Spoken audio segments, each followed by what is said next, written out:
بسم اللہ الرحمن الرحیم۔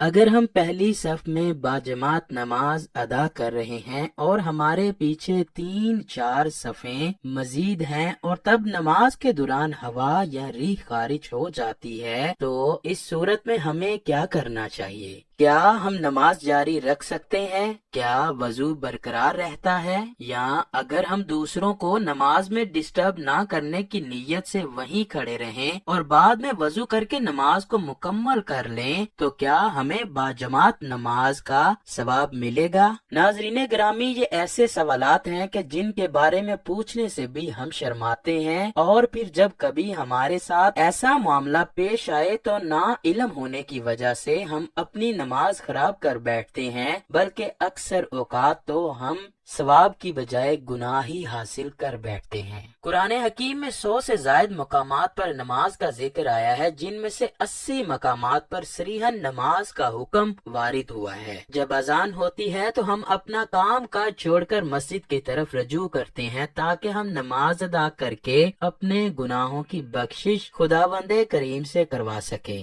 حدیث مبارکہ میں ہے کہ اللہ تعالیٰ انسان کے اعمال کو نہیں دیکھتا، بلکہ اللہ تعالیٰ انسان کی نیت کو دیکھتا ہے کہ وہ کس نیت سے عبادت کر رہا ہے۔ نماز جیسے اہم فریضے کی ادائیگی کے لیے باوضو ہونا اور دوران نماز باوضو رہنا نہایت ضروری ہے۔ اس لیے ہم وضو کر کے مسجد میں نماز ادا کرنے جاتے ہیں، کیونکہ وضو کے بغیر نماز ادا کرنا ثواب کی بجائے گناہ کے زمرے میں آتا ہے۔ اس لیے ہم جب بھی مسجد میں داخل ہوتے ہیں تو باوضو جاتے ہیں۔ نماز کے لیے ضروری ہے کہ ہم جس جگہ میں نماز ادا کر رہے ہوں تو اس جگہ کا پاک و صاف ہونا ضروری ہے، وہاں روشنی ہونی چاہیے، اندھیرے میں نماز ادا کرنا جائز نہیں۔ ہمارا جسم اور کپڑوں کا پاک ہونا بھی ضروری ہے، نماز کو ادا کرتے ہوئے بھی ہمارا وضو برقرار رہنا ضروری ہے۔ اگر نماز کے دوران ہوا خارج ہو جائے یا جسم کے کسی حصے سے خون بہہ جائے تو ایسی صورت میں ہمارا کیا لاحق عمل ہونا چاہیے؟ آئیے کچھ واقعات اور احادیث مبارکہ سے معلوم کرتے ہیں۔ ایک دفعہ چند لوگ مسجد میں نماز ادا کر رہے تھے کہ کسی ایک شخص کی ہوا خارج ہوئی۔ جب ہوا خارج ہوئی تو اس کی بدبو سارے کمرے میں پھیل گئی۔ جو لوگ نماز ادا کر رہے تھے سب کو معلوم پڑ گیا کہ ہم میں سے کسی نہ کسی بندے کا وضو ٹوٹ چکا ہے، پر ان چند بندوں میں سے کسی نے یہ محسوس نہ ہونے دیا کہ کس کا وضو ٹوٹا ہے۔ اس نے شرم کے مارے نماز نہ توڑی بلکہ نماز کو جاری رکھا۔ اس کا پردہ رکھنے کے لیے یہ چاہیے تھا کہ وہاں جو 2-4 لوگ نماز ادا کر رہے تھے وہ سارے وضو کر کے دوبارہ نماز ادا کرتے تاکہ اس بندے کو شرمندگی نہ ہوتی اور نماز کو پھر سے ادا کیا جاتا، پر نمازیوں نے ایسا نہ کیا۔ ہمارے دین اسلام میں بھی حکم ہے کہ کسی کے پردے کو ظاہر نہ کیا جائے جس سے اس کی دل آزاری ہو، لیکن یہاں سوال دل آزاری کا نہیں ہے۔ جیسا کہ حضرت علی بن طلق رضی اللہ تعالی عنہ سے روایت ہے کہ حضور نبی کریم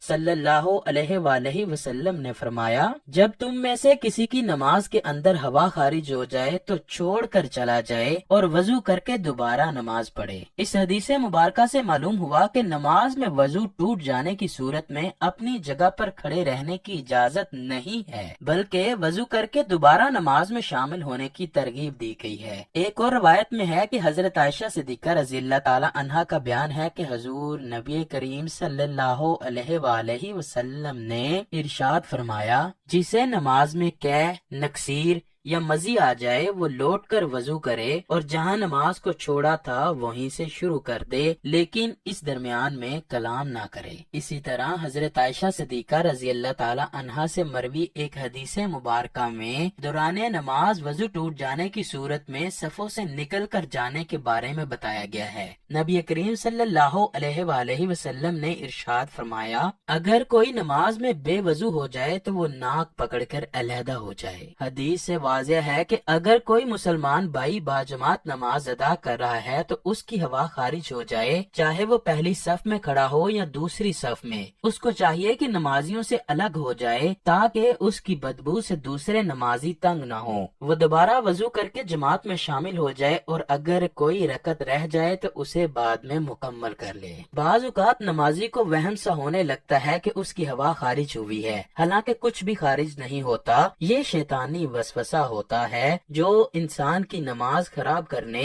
اور اس میں عدم خشوع کے لیے پیدا کرتا ہے۔ اس لیے نمازی کو اس وقت تک نماز نہیں توڑنی چاہیے جب تک کہ اسے ہوا خارج ہونے کا یقین نہ ہو جائے۔ عباد بن تمیم اپنے چچا سے بیان کرتے ہیں کہ ایک شخص نے رسول کریم صلی اللہ علیہ وآلہ وسلم کے سامنے شکایت کی کہ اسے نماز میں خیال سا آتا ہے کہ اس کی ہوا خارج ہوئی ہے، تو رسول کریم صلی اللہ علیہ وآلہ وسلم نے فرمایا وہ نماز سے اس وقت تک نہ نکلے یا نماز اس وقت تک مت توڑے جب تک وہ ہوا خارج ہونے کی آواز نہ سنے یا اس کی بدبو نہ پائے۔ حدیث سے یہ مراد نہیں کہ حکم آواز سننے کا یا پھر بدبو آنے پر معلق ہے، بلکہ مراد یہ ہے کہ ہوا خارج ہونے کا یقین ہو جائے چاہے اسے آواز نہ بھی آئے اور بدبو نہ بھی سونگی ہو۔ دین اسلام میں یہ حکم کسی جگہ بھی موجود نہیں کہ اگر نماز کے دوران آپ کی ہوا خارج ہو جائے تو آپ اپنی نماز کو جاری رکھیں۔ اگر آپ ایسا کرتے ہیں تو آپ ثواب کی بجائے گناہ کو حاصل کر رہے ہوتے ہیں۔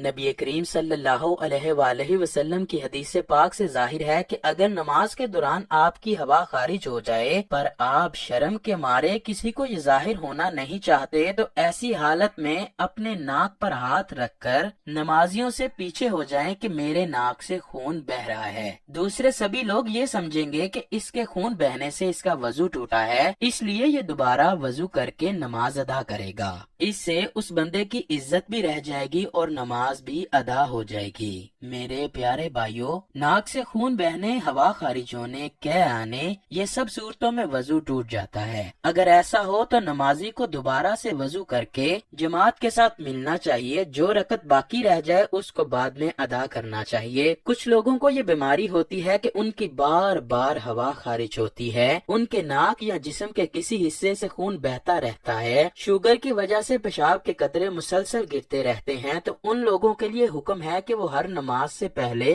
تازہ وضو کر کے نماز ادا کریں۔ اگر ابھی وضو کیا ہے اور نماز کے لیے کھڑا نہیں ہوا تو اس کی ہوا خارج ہو گئی ہے یا اس کو قے آ گئی ہے تو وہ پھر دوبارہ سے وضو کر کے نماز کے لیے کھڑا ہو جائے۔ اگر وہ ایسا نہیں کرتا تو اس کی نماز قبول نہیں ہوگی۔ یہ بھی یاد رہے کہ اگر اخراج ریح کا تقاضا ہو تو ریح کو بامشقت روک کر نماز مکمل کرنا مکروہ تحریمی ہے۔ البتہ اگر نماز قضا ہو رہی ہو تو نماز قضا کرنے کی بجائے ریح کو قابو کر کے نماز مکمل کرنا بہتر ہے۔ اللہ کریم سے دعا ہے کہ وہ ہمیں 5 وقت نماز با جماعت اہتمام کے ساتھ باوضو ادا کرنے کی توفیق عطا فرمائے۔ اے اللہ کریم، اس ویڈیو کو دیکھنے والے ہر فرد کی غلطیوں کو، کوتاہیوں کو معاف فرما کر ہم سب کو نبی کریم صلی اللہ علیہ وآلہ وسلم سے بے حد محبت اور ان کا دیدار نصیب فرما دے۔